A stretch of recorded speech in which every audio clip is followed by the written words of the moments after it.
Welcome back, guys. This week I want to talk about my 4 favorite exercises for strengthening the rotator cuff muscle.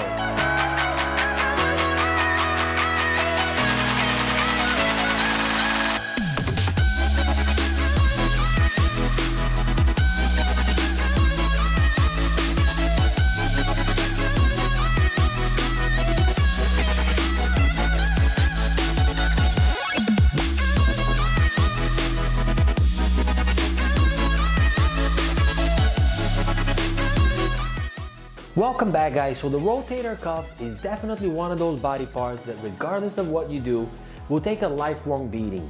From athletes trying to beat their personal record, to office workers with horrible posture, to everyday people performing simple daily activities.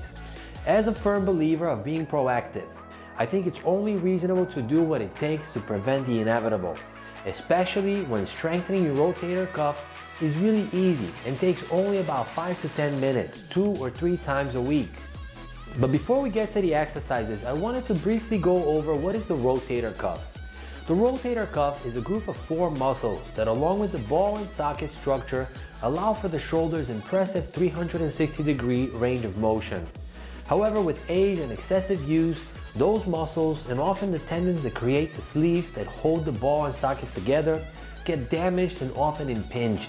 And that damage causes the building of scar tissue, which limits the range of motion and causes pain. Now, if you already have pain in your shoulder, you should check with your doctor and figure out exactly what is the cause of your pain. One of the first treatment options that your doctor may suggest is physical therapy. And for those of you that have been to physical therapy for rotator cuff injuries or post-surgery, you will notice that some of the exercises are very similar, or maybe even the same as the ones that I'll show you here. What I can tell you from the years of personal experience of treating shoulder pain is that those exercises are extremely effective.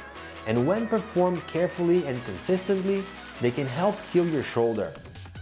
And for the younger lifters out there, they can help you achieve your personal goals. Because remember that you're only as strong as your weakest link. And small but crucial muscles like the rotator cuff muscles can make the difference between results and disappointment. One thing I should mention about these exercises is that I generally perform them at the end of the workout, not in the beginning.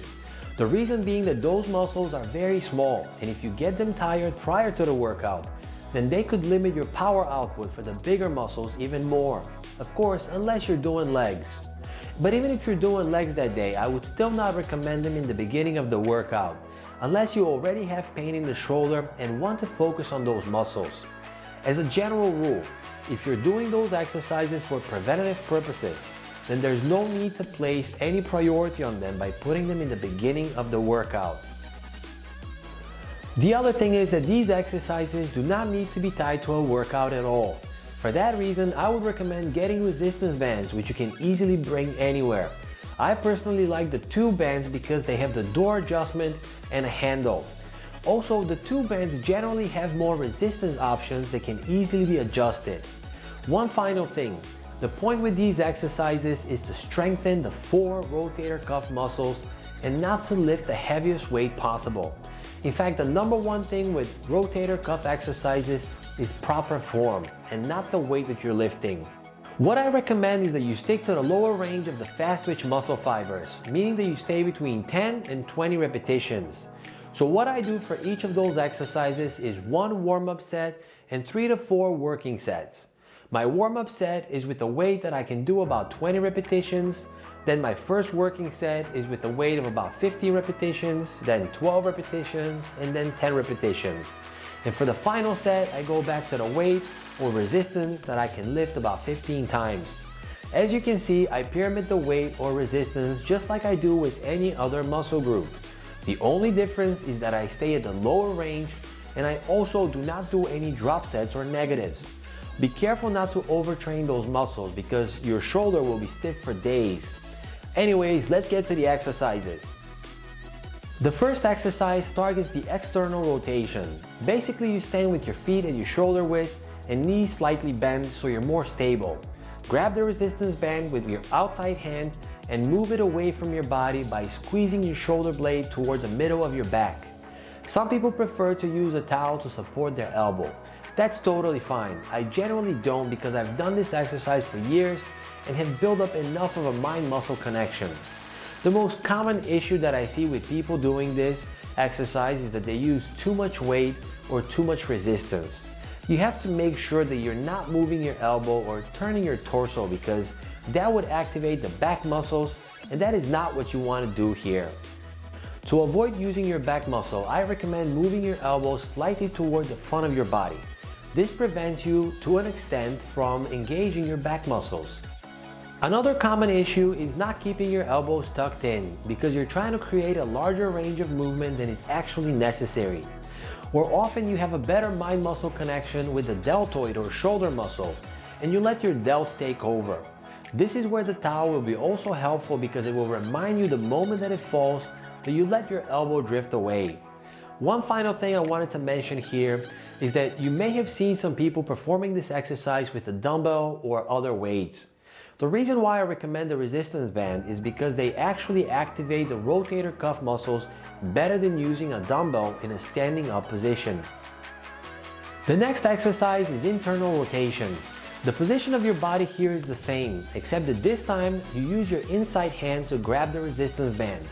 Again, with this exercise, some people prefer to use the towel, and that's totally fine, especially in the beginning. The whole point is to bring the resistance band toward the body without moving your elbow. The same way that you don't want your elbow to drift away when doing external rotation, here you don't want to bring in the elbow because that would activate the forearms and biceps and not the rotator cuff muscles. The range for this exercise is from 45 degrees between your side and directly in front of you to about 45 degrees in front of your body. The third exercise is external rotation at 90 degrees abduction. Basically, here your elbow is lifted at shoulder height and the range of motion is from your forearm being parallel to the floor to the point where it becomes perpendicular to the floor. This exercise is particularly difficult for beginners because there's no towel to help guide you.